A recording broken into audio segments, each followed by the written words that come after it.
America Trump విధానాలతో వర్తమాన దేశాలకు విదేశీ ఉన్నత విద్యను అభ్యసించాలనుకునే విద్యార్థులకు తీవ్ర నష్టం వాటిల్లుతుందని, అయినా కూడా ప్రధాని మోడీ అమెరికా అడుగులకు మడుగులొత్తే పద్ధతుల్లో ట్రంప్ విధానాలను సమర్థించడం దిగజారుడుతనానికి నిదర్శనమని ఎంసీపీఐయు జాతీయ ప్రధాన కార్యదర్శి మద్దికాయల అశోక్ ఓంకార్ అన్నారు. ఈరోజు భారత మార్క్సిస్ట్ కమ్యూనిటీ పార్టీ ఐక్య ఎంసీపీఐయు పొలిట్ బ్యూరో సమావేశాలు గత 2 రోజులుగా వరంగల్ జరుగుతున్న సందర్భంగా అండర్ బ్రిడ్జ్ ప్రాంతంలోని ఓంకార్ భవన్లో ప్రింట్ మరియు ఎలక్ట్రానిక్ మీడియా సమావేశాన్ని ఏర్పాటు చేశారు. ఈ సందర్భంగా అశోక్ ఓంకార్ మాట్లాడడం జరిగింది. ఈ సమావేశంలో పార్టీ రాష్ట్ర కార్యదర్శి రవి, పోలిట్ బ్యూరో సభ్యులు మహేంద్ర నెహా, అనుభవ్ దాస్ శాస్త్రి, నాగభూషణం, ఉపేందర్ రెడ్డి, జిల్లా కార్యదర్శి పెద్దారపు రమేష్ తదితరులు పాల్గొన్నారు. ఏకం కావడానికి చాలా వరకు ప్రయాణం సాగింది.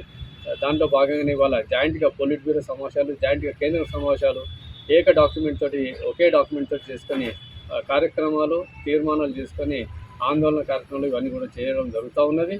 అదే భాగంగా ఎంసీపీలో కొంతకాలంగా కొంతమంది వ్యక్తులతో ఉన్న భిన్నాభిప్రాయాలు వాటన్నిటి కూడా వారికి కరెక్ట్ కాదని చెప్పేసి చొరవ తీసుకొని మే 2, 3 తారీఖు లోపల రాజస్థాన్ రాష్ట్రంలోని జోధ్పూర్లో సమావేశం జరిగి అవన్నీ కూడా సమీక్షించుకున్నప్పుడు అవి చాలా పరిష్కారం జరిగి దాంతో ఏంటంటే ఏకం కావాలని ఇవాళ ఇరువులు అంటే కామ్రేడ్ కుల్దీప్ సింగ్ గారు, అట్లాగే మద్దికాయల ఓంకార్ గారు, అట్లాగే కామ్రేడ్ చిరంజిత్ గారు, కామ్రేడ్ మహేందర్ నెహ్ గారు, కామ్రేడ్ శాస్త్రి గారు, అటు నుంచి కామ్రేడ్ గోపికిషన్ గారు, అట్లాగే కామ్రేడ్ పంగు, అలాగే కామ్రేడ్ రాంపాల్ సైని, ఈ రకంగా ఇరు పక్షాల ఉండి 8 మంది నాయకత్వం ఇవాళ కూర్చొని సంతకాలు చేసుకొని అతి త్వరలో ఏంటంటే దేశవ్యాప్తంగా మొత్తం కూడా ఒక ప్రాసెస్ జరిపేసి దాన్ని ఇవ్వడం జరుగుతూ ఉంది.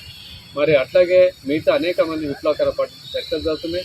కొంతమంది ఇవాళ ఆల్రెడీ కూడా ఏదో కలిసి ఐక్య కార్యక్రమంలో చేస్తున్న సైద్ధాంతిక ఏకీకరణ కావాలి. వాళ్ళు అనేక పార్టీలుగా విడివిడిగా ఉండడం మంచిది కాబట్టి ఇంతవరకు అంగీకారానికి అంతవరకు కలిసి పనిచేయాలని కోణం లోపల చర్చలు జరిగినాయి.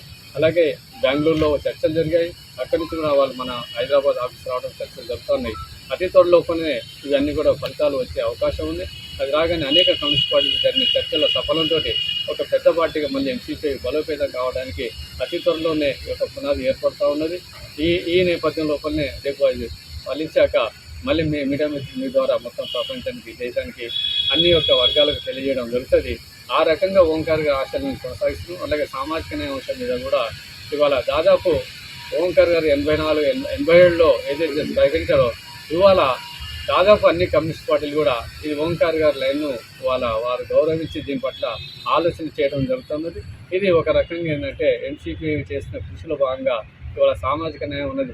మరిన్ని అప్డేట్స్ కోసం మా ఛానల్ని సబ్స్క్రైబ్ చేయండి.